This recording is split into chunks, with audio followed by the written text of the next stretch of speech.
Good Monday afternoon, everybody. Hope yours is going well, even though I somewhat doubt that it is, all things considered.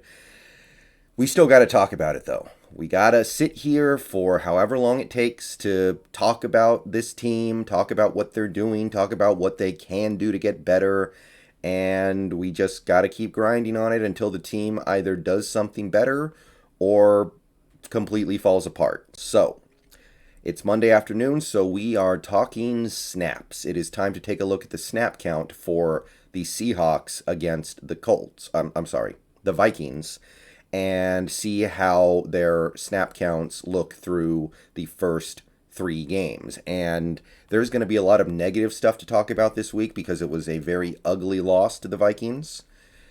Let me just say, though, that in this video, where I'm actually going to have some good news. I'm going to have some positive things to talk about because despite how bad the results were against the Vikings, I do like what we did with the snap count. The problem lies elsewhere this week. So if you want to take a little bit of positives out of something right now, just know that it seems like the snap count issue is trending in the right direction. The problem is not getting these players on the field. The problem seems to be once they're on the field, how are we using them? Now, it still resulted in a fat loss, so I don't know if that's going to provide any comfort to anybody, but it's worth noting. So, let's start with the offense, the running backs. Carson did get injured for a little bit in that game, and that's part of the reason why these snap count numbers are what they are, but Carson only played 23 snaps, and for reference, we played 53 snaps on offense, which is a pretty pathetic number, but even with that low snap count, Carson did not even play half the snaps. He only played 23. Alex Collins got 14, Travis Homer got 16. So we really spread it around this week at the running back position, and even though I know that Carson is our best running back, I do like that. I do think that's a good idea. Carson is injury prone. Carson has never made it through a full season. So doing things like this are going to improve his odds of getting through the season. So this is good. This is a positive. Welcome to the channel, Faizan Shipa. So through three games, Carson has only played 99 snaps, which is 61.5% of the team's total on offense, which I'm actually pretty comfortable with. I kind of like that. So good news here, I guess. Wide receiver, pretty much what you would expect at the top. DK Metcalf played every snap except for 6. Lockett played every snap except for 4. So both those guys are at about 90 to 92% of the snaps.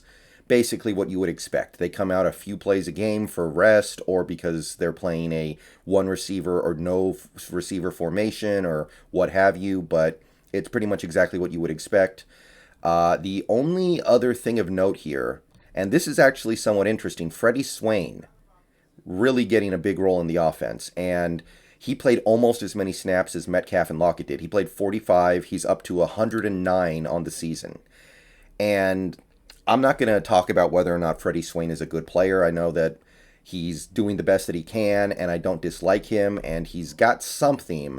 I don't know if he should be a number 3 receiver in the NFL right now. That's probably an overreach, but I'm not going to comment on that. What I am going to say is that we were basically in 3 receiver sets the whole game against the Vikings, and it seems like the 3 receiver, 1 tight end, 1 running back set is really becoming the predominantly used formation in Seattle, and that makes sense given where Shane Waldron came from. And even though there were issues, I have to say I was pretty happy with the results on offense against the Vikings.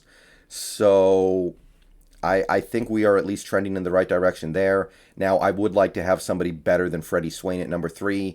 Hopefully, Dwayne Eskridge makes his way back against the 49ers. Penny Hart got 8 snaps. Still basically just somebody who goes out there in obvious pass situations, and that's about it. And tight end, Will Dissly slowly getting phased out, and I don't know if that's a positive thing, but Gerald Everett still took a pretty big chunk of the snaps, basically about over 75. Horse Racks, welcome to the channel, buddy. A lot of subs this morning, so you guys are killing it lately. Channel is blowing up. But yeah, Gerald Everett took over 75% of the snaps. He played 42 out of a possible 53. And that's in line with what he did the first couple weeks, and that makes all the sense in the world.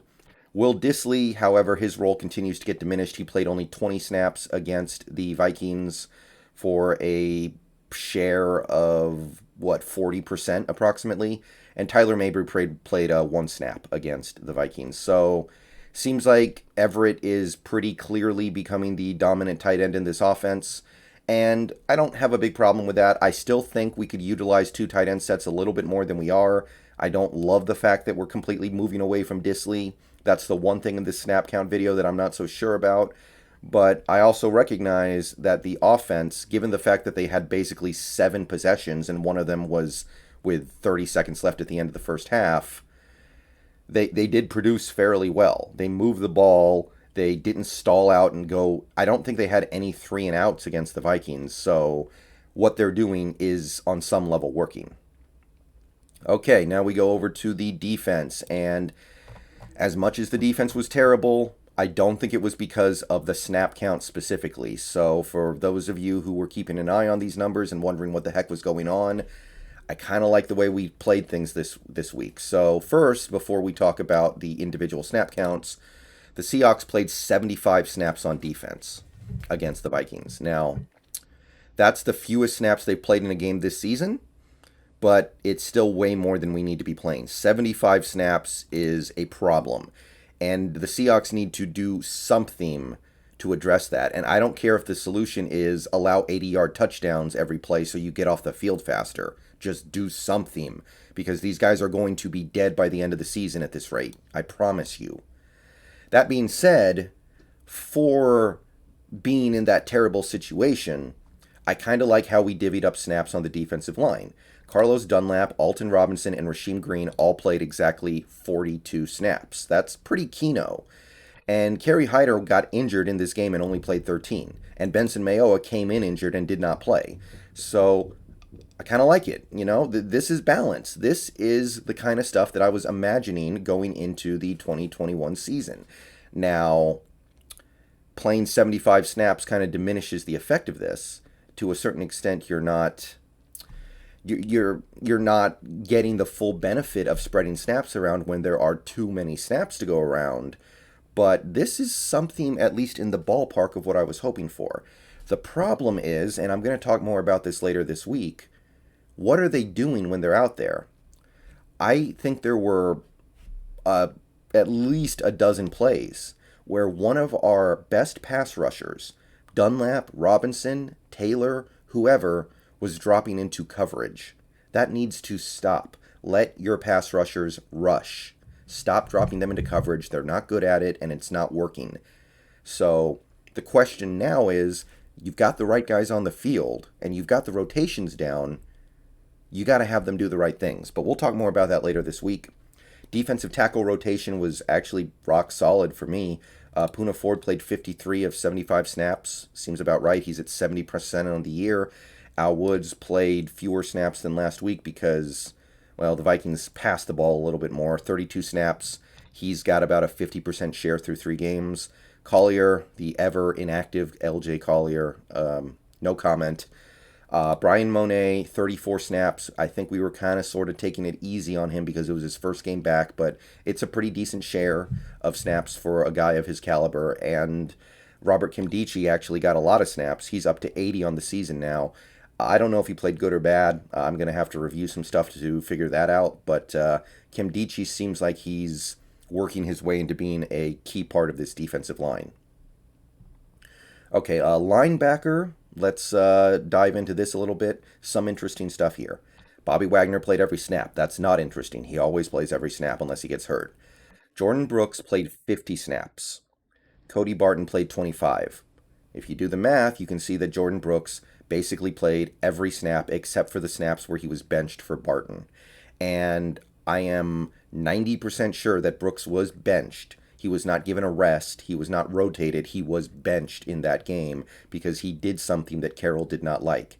So a third of our snaps on defense went to Cody Barton instead of Jordyn Brooks. I don't hate Cody Barton. I think there are some things in the NFL he can do, but Brooks is a guy you spent a first round pick on. Why are you benching him after every mistake he makes? This is the second game in a row where Brooks did something you didn't like and you benched him for an extended period of time. I'm not saying Barton should get 0 snaps, but he should not be getting a third of the snaps. This is silly. What is going on here? This is another rare area where I have something to criticize with this team's defensive rotations, or rotations in general, actually. I know Brooks is not perfect. I know Brooks is making mistakes, but we got to find out. And we're not going to find out if you bench him every time he makes a mistake. So, that being said, Darrell Taylor played about half the snaps, 37. Given Darrell Taylor's age and his experience level, I don't think that's unreasonable. I think you could play him a little bit more. But if you consider Darrell Taylor to be a defensive end, he played 37 snaps, and then our other top defensive ends all played 42. That's a nice rotation, but it's not producing results. Maybe the players aren't as good as I thought. That's possible, but I'm seeing a lot of dropping your best pass rushers into coverage, and I'm going to have to break that down a little bit more later this week, but that needs to stop immediately. I don't like it, and I don't want to see it anymore. Okay, cornerback, nothing to really analyze here. DJ Reed and Trey Flowers played every snap because, of course, they do. Ugo Amadi played 35 snaps, which is about a little less than half of the snaps. So we were basically in nickel about half the time against the Vikings. We were in 2 corners the whole game, and then we added the third corner about half the time because we had no Marquise Blair, which maybe you do that because you're trying to stop the run, but we couldn't stop the run against the Vikings, and we couldn't stop the pass. So whatever you were trying to do, mission failed. John Reed did get on the field for 1 snap, but that really carries no meaning right now. So that does it. That's all the snap count stuff I have. I like a lot of this stuff. I think Jordyn Brooks needs to get more of the burn, even if he's making mistakes. I think that Dissly could stand to get a couple more snaps, but I like what we did at running back. I like what we did on the defensive line. Now the question is, can we put these guys in situations where they're able to use their best talents? They're on the field, but can we put them in the right spots and give them the right roles on the field? See you guys later. Peace out. Go Hawks. Gotta talk about it, no matter how ugly it is.